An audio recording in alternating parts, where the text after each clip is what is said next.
মহামান্য আদালতের অর্থাৎ সর্বোচ্চ আদালতের যে রায়, সেই রায় প্রমাণ করল যে মমতা বন্দ্যোপাধ্যায়ের সরকারের যে স্ট্যান্ড, তাদের যে অবস্থান ছিল সেটা ভুল ছিল।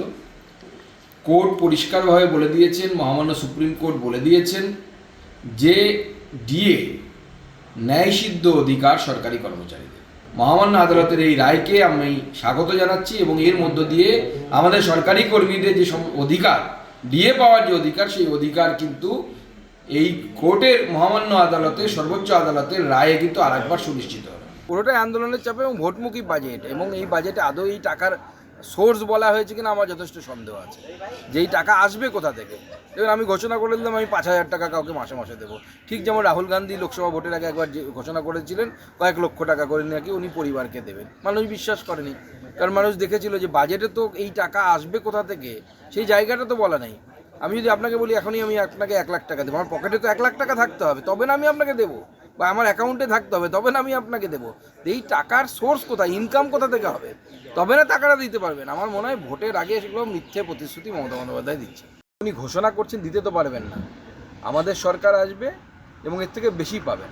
আমি এর আগেও বলেছি, আবার বলছি যে তৃণমূল যা ঘোষণা করেছে তার থেকে 50 টাকা হলেও বিজেপি বেশি দেবে, এবং সেটা আমরা আমাদের সংকল্পপত্রে পুরো লিখিতভাবে আমরা মানুষকে জানাবো যে আমরা কত দেব, এবং গ্যারান্টি দিচ্ছি যে 1,500 টাকা যেটা করেছেন উনি তার থেকে বেশি পাবেন। অর্থাৎ প্রত্যেকটি ভাতা যা মাননীয় মুখ্যমন্ত্রী ঘোষণা করেছেন তার থেকে বেশি ভাতা আগামী দিনে বিজেপি সরকার গঠন হওয়ার পর দেওয়া হবে, এবং সেটা মে জুন মাসেই হবে। বেকার বানিয়েছেন হচ্ছে মমতা বন্দ্যোপাধ্যায়। এখন সেই বেকারদের হাতে কাজ তুলে না দিয়ে বেকার ভাতা 1,500 টাকা, সেই বেকার যুবকটি বা যুবতীটি এই 1,500 টাকায় তার যে সংসার, সে সংসার কি চালাতে পারবে? আমরা এই মে মাসে আমাদের সরকার তৈরি হবে, তারপর আমরা বেকার যুবক যুবতীদের হাতে কর্মসংস্থানের ব্যবস্থা করব, এবং তার সাথে এই যে বেকার ভাতা দেওয়া হচ্ছে, আমরা বলেছি, যেহেতু কথা দিয়েছি যে তৃণমূল যা ঘোষণা করবে তার থেকে আমরা বেশি দেবো, এবং আমাদের সংকল্পপত্রে সেটা ঘোষণাও থাকবে, লিখিতভাবে আমরা মানুষকে জানাবো আমরা তার থেকে বেশিই দেব। অনেক কিছুতে উনি সেঞ্চুরি করেন। উনি এর আগে পিএইচডিও করেছিলেন, কালকে কোর্টে ওকালতিও করলেন। তার ফল, নিট ফল যে 0 হয়।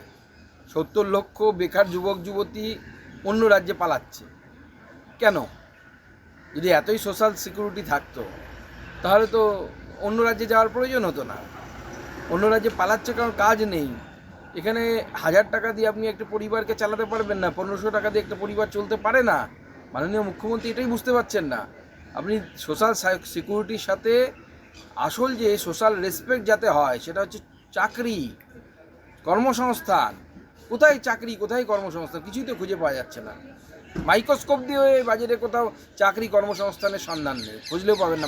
নির্লজ্জ সরকার আমরা দেখিনি আগে। এতবার কান মলে দিচ্ছে আদালত, কখনো হাইকোর্ট দিচ্ছে, কখনো সুপ্রিম কোর্ট দিচ্ছে। কান মলার পরেও দেখি ঠিক হচ্ছে না, শুধরোচ্ছে না কোনো রকম।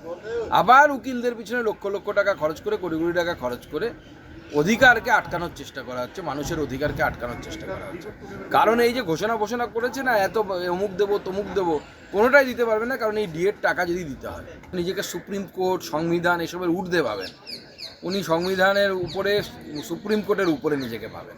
তো স্বাভাবিকভাবে সুপ্রিম কোর্টের কমিটির পাশাপাশি নিজেরও একটা কমিটি বানাচ্ছে। এইভাবে বারবার সুপ্রিম কোর্টের কাছে থাপ্পড় খেয়ে আসার পরেও শুধরোচ্ছে না। বোঝা যাচ্ছে যে মমতা বন্দ্যোপাধ্যায়ের সরকার আর টিকবে না।